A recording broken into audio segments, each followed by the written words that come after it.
उत्तराखंड के चमोली में मची तबाही के बाद रेस्क्यू ऑपरेशन जारी है। आपदा में मरने वालों की संख्या 36 हो गई है, जबकि 169 अन्य लोग अभी भी लापता हैं। फिलहाल जोशीमठ टनल में बचाव कार्य चल रहा है। वहां 25 से 35 लोग फंसे होने की आशंका है। उत्तराखंड ग्लेशियर हादसे के बाद जिंदगी को बचाने की जंग जारी है।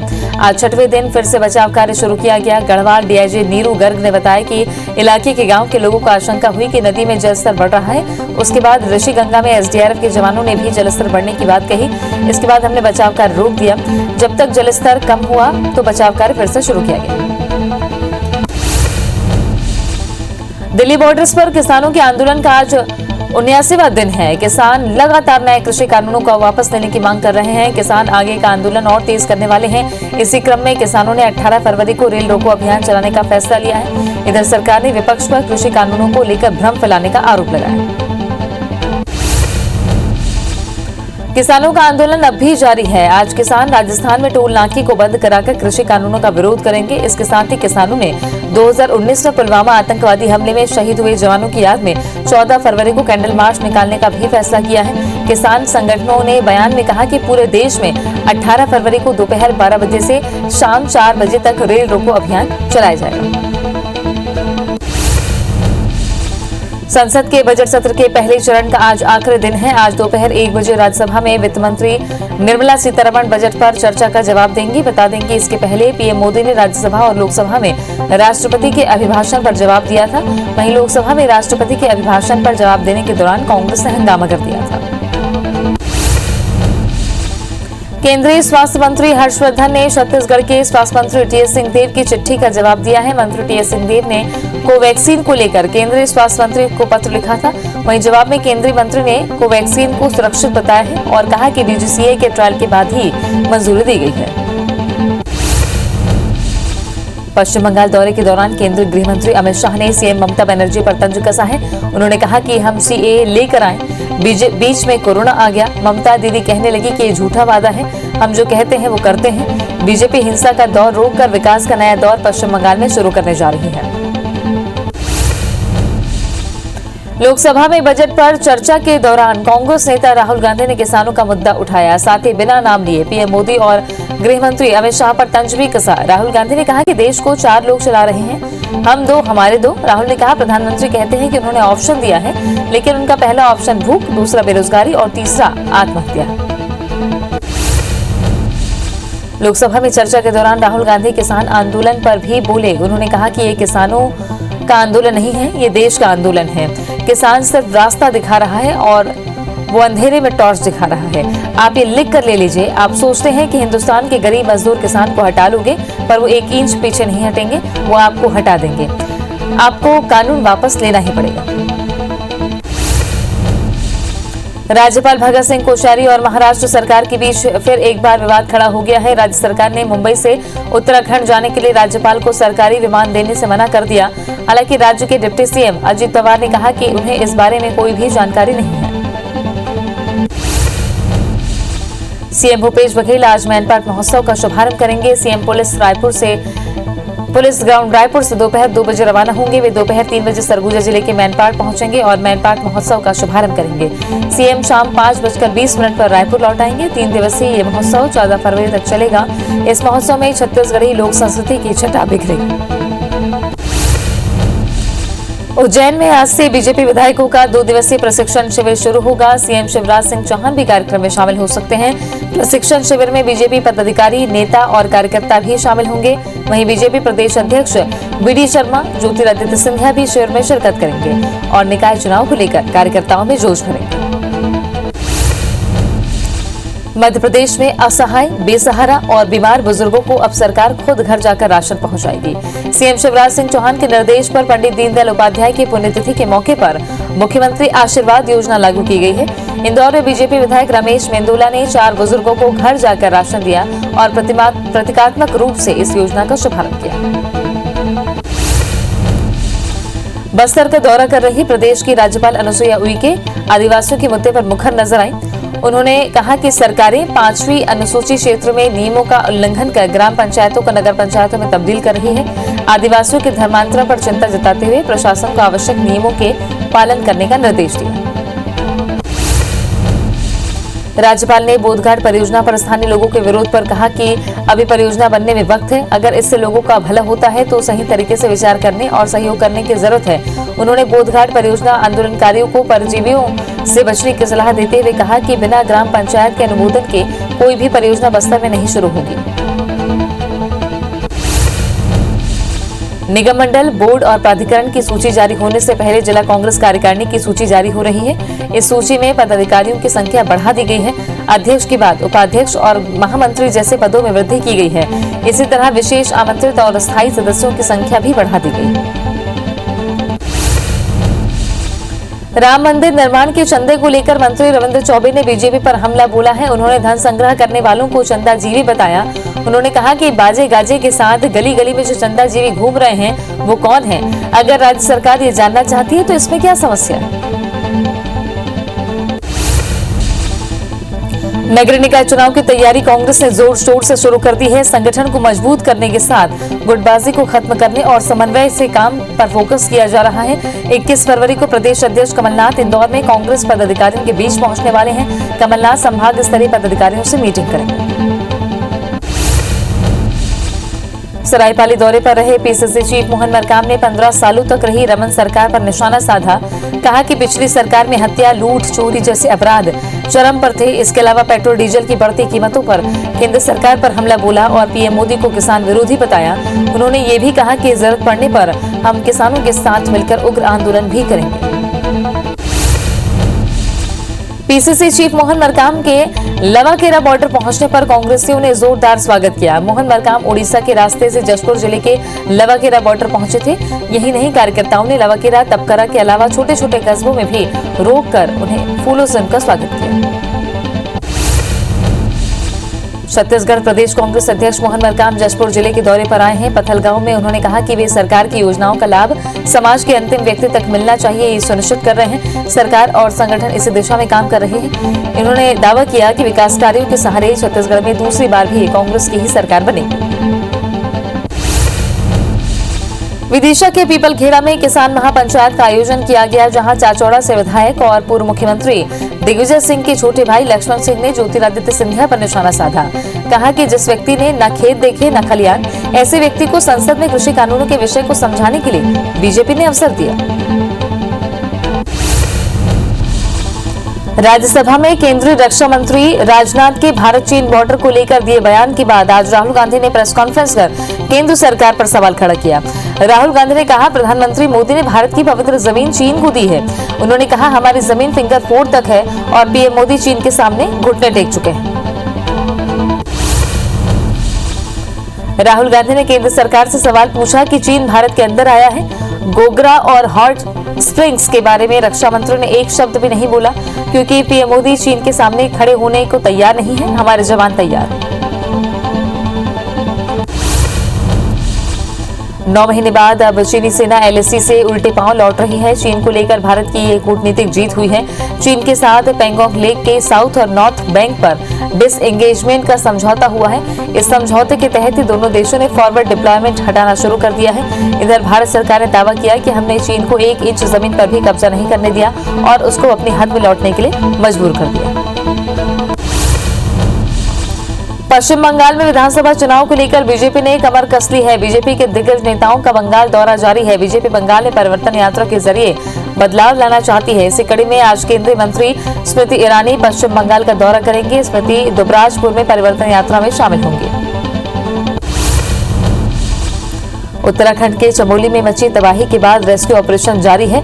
आपदा में मरने वालों की संख्या 36 हो गई है, जबकि 169 लोग अब भी लापता हैं। फिलहाल जोशीमठ टनल में बचाव कार्य चल रहा है। वहां 25 से 35 लोग फंसे होने की आशंका है। उत्तराखंड ग्लेशियर हादसे के बाद जिंदगी को बचाने की जंग जारी है। आज 6वें दिन फिर से बचाव कार्य शुरू किया गया है।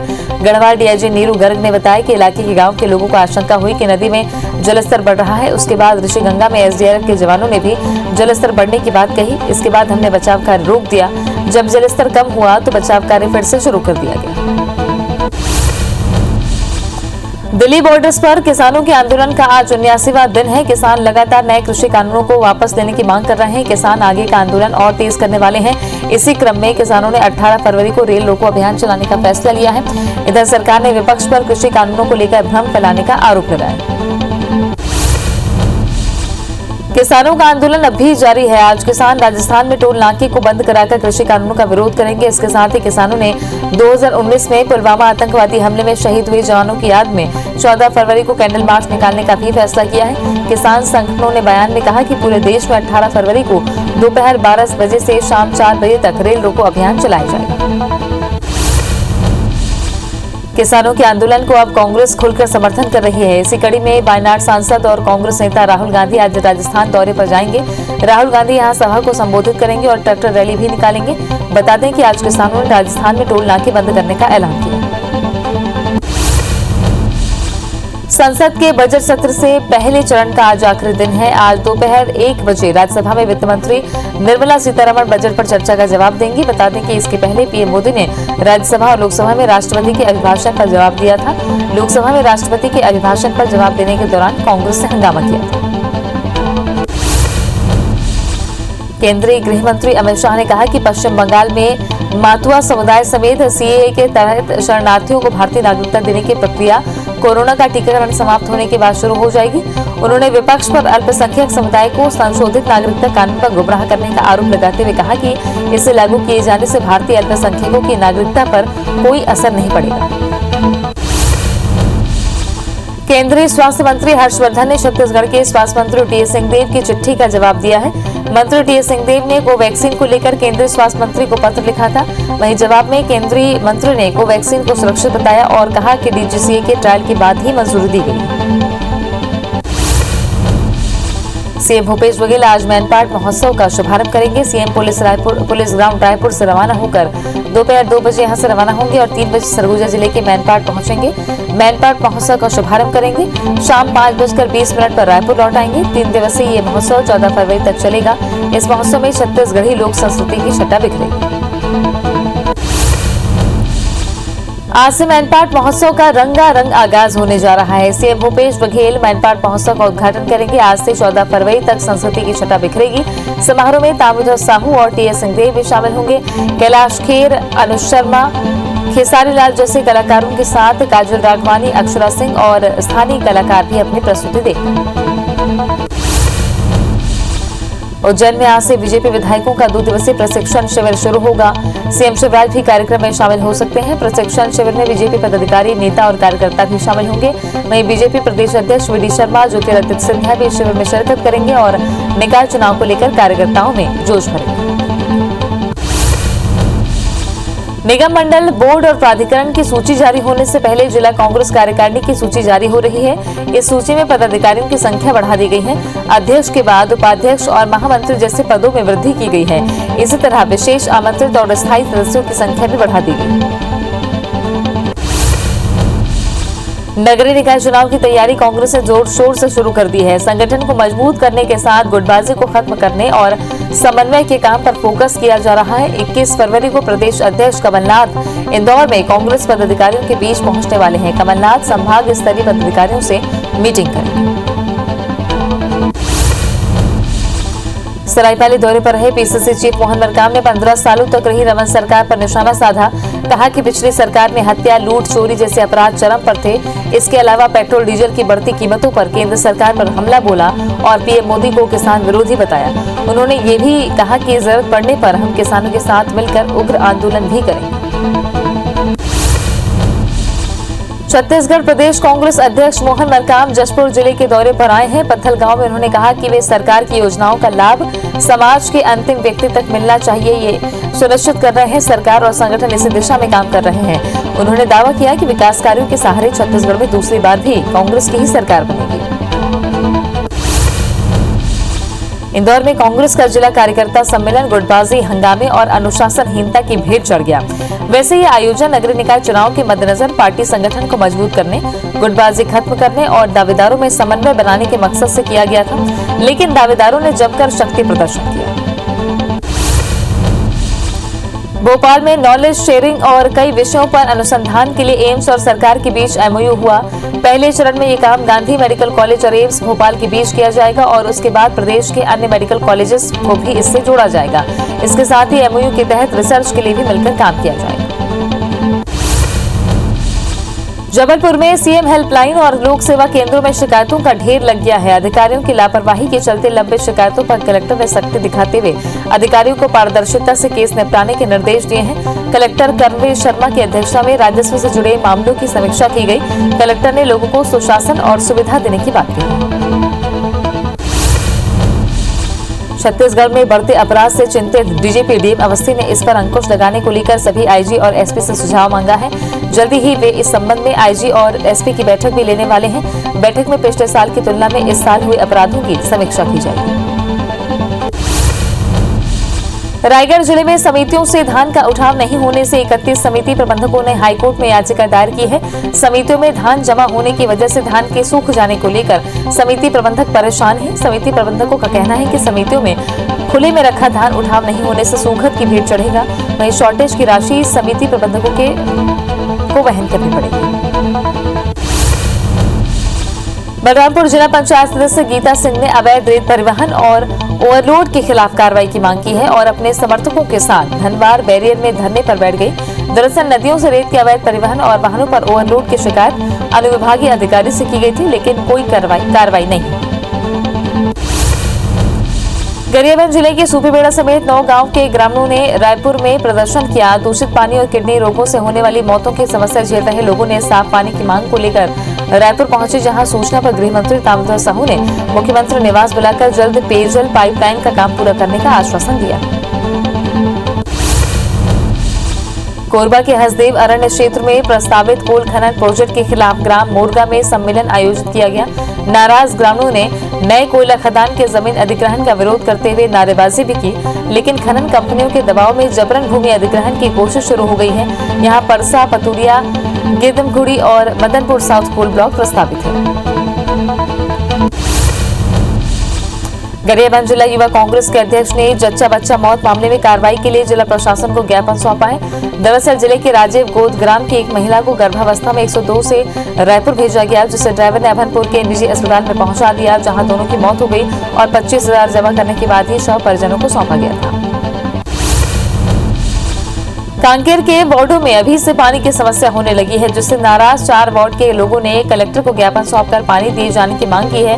वार्ड वासियों का कहना है कि शहर के अधिकांश वार्डों में पानी की समस्या ने लोगों को परेशान कर रखा है, इसलिए जल्द ही जल आवर्धन योजना को शुरू किया जाए ताकि वार्ड के लोगों को पानी की समस्या से निजात मिल सके।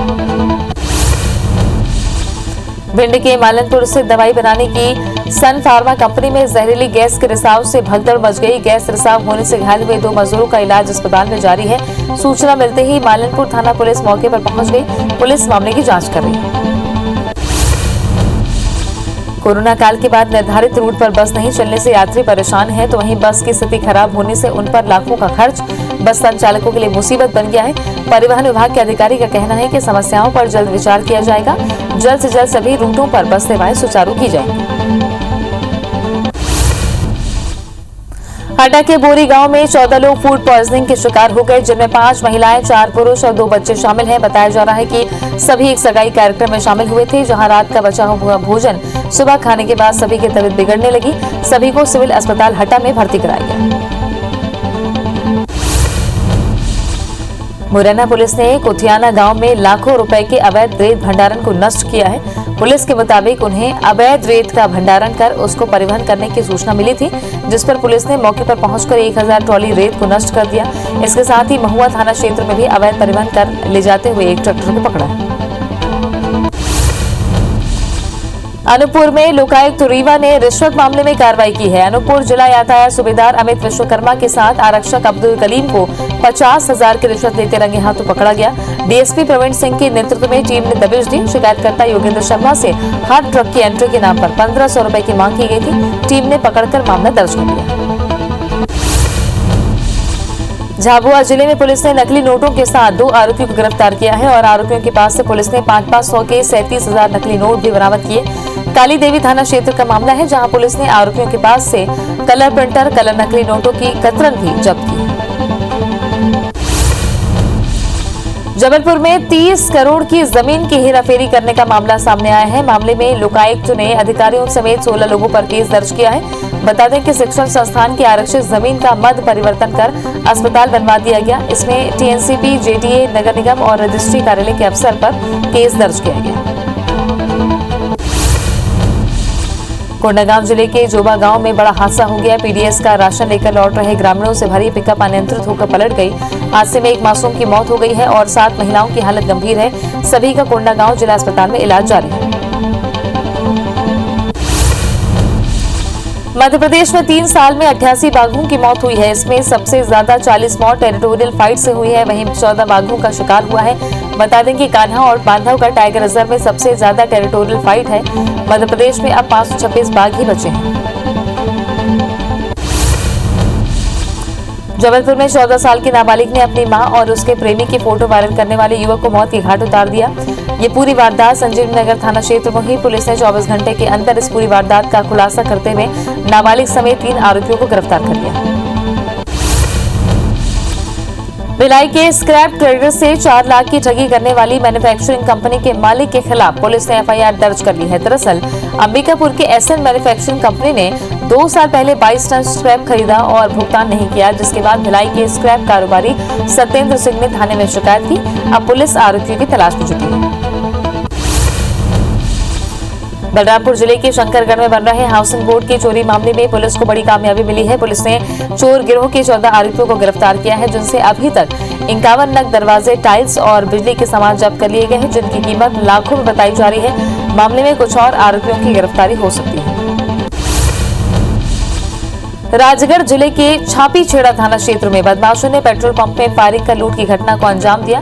गोली लगने से एक कर्मचारी घायल हो गया। वारदात सीसीटीवी में कैद हुई है। वहीं पुलिस ने 3 बदमाशों को गिरफ्तार किया है और 2 आरोपी अभी भी फरार हैं। सीहोर के साइना ज्वेलर्स में चोरी करने वाली 2 महिलाओं को पुलिस ने धर दबोचा है। बुर्का पहने 4 महिलाओं ने दुकानदार को झांसे में लेकर सोने के पेंडेंट चोरी कर लिए। पुलिस ने सीसीटीवी फुटेज और ऑटो चालक के माध्यम से अलग अलग दुकानों से चोरी के लाखों की बालियां बरामद की है। फिलहाल 2 और महिला की तलाश जारी है। होशंगाबाद में खाद्य सुरक्षा अधिकारी शिवराज पावक को 2 महीने पहले कई कारणों की वजह से निलंबित कर दिया गया था। अधिकारी पर कई गंभीर आरोप भी हैं, लेकिन 10 फरवरी को वे कार्यालय में कार्य करते हुए पाए गए, जिसका वीडियो सोशल मीडिया पर जमकर वायरल हो रहा है। इस पूरे मामले को विधायक सीता शरण शर्मा ने गंभीर बताया है और मामले की जांच की बात कही है। नरसिंहपुर के महाकौशल शुगर मिल में बना अनुबंध और रजिस्ट्रेशन के 100 से ज्यादा ट्रैक्टर, ट्रॉली और ट्रक से गन्ने का परिवहन किया जा रहा था। कई बार नोटिस देने के बाद भी जब मिल प्रबंधन ने कोई जवाब नहीं दिया तो आरटीओ के अफसरों ने संयुक्त छापामार कार्रवाई की।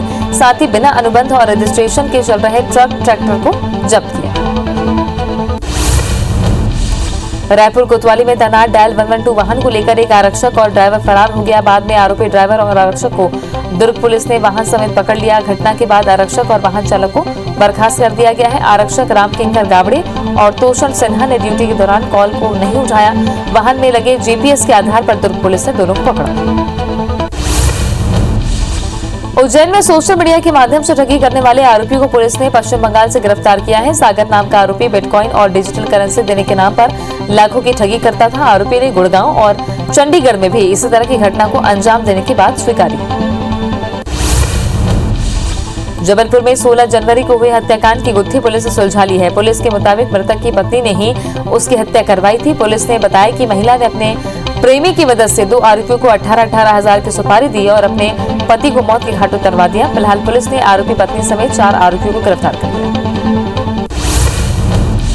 सूरजपुर पुलिस ने 2,50,000 रुपए कीमत के गांजा के साथ एक आरोपी को गिरफ्तार किया है। सूरजपुर पुलिस नशे के कारोबार पर नकेल लगाने के लिए लगातार कार्रवाई कर रही है। इसी कड़ी में भटगांव पुलिस को मुखबिर से सूचना मिली कि एक व्यक्ति गांजा लेकर बेचने की फिराक में आ रहा है। सूचना के आधार पर पुलिस ने नाकाबंदी की और आरोपी को धर दबोचा।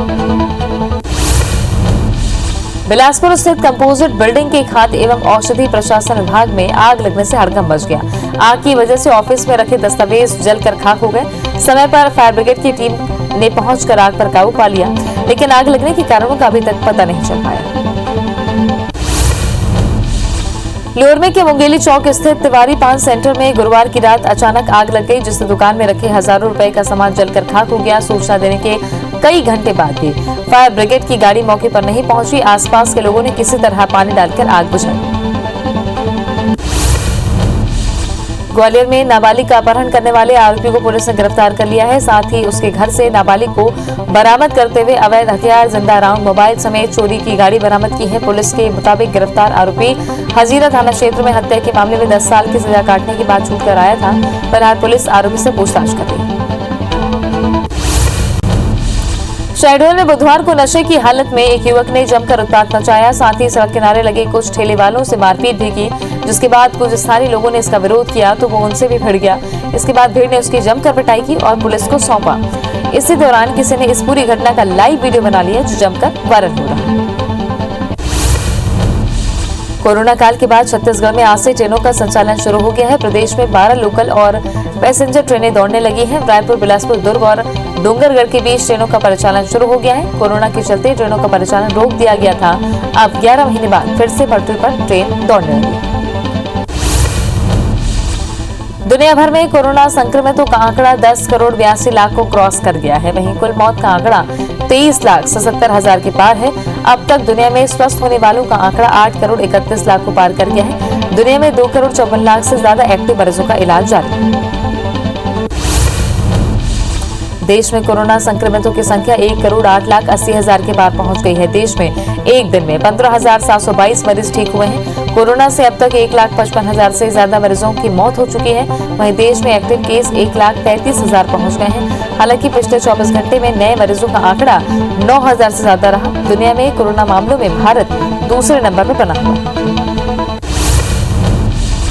मध्य प्रदेश में कोरोना के 169 नए केस से संक्रमितों का आंकड़ा 2,57,000 को पार कर गया है। प्रदेश में 24 घंटे में एक मौत से कुल आंकड़ा 3,828 पहुंच गया। 199 मरीज के स्वस्थ होने से अब तक 2,51,000 मरीज डिस्चार्ज हो चुके हैं। अभी 1,920 एक्टिव मरीजों का इलाज जारी है। छत्तीसगढ़ में 24 घंटे में कोरोना के 254 नए मरीज से आंकड़ा 3,08,000 को पार कर गया है। एक्टिव मरीजों की संख्या 3,475 पहुंच गई है।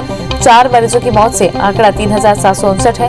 राज्य में मरीजों के डिस्चार्ज होने का आंकड़ा 3,01,238 पहुंच गया है। रायपुर में 71, दुर्ग में 28 और राजनांदगांव में 7 नए संक्रमित मिले।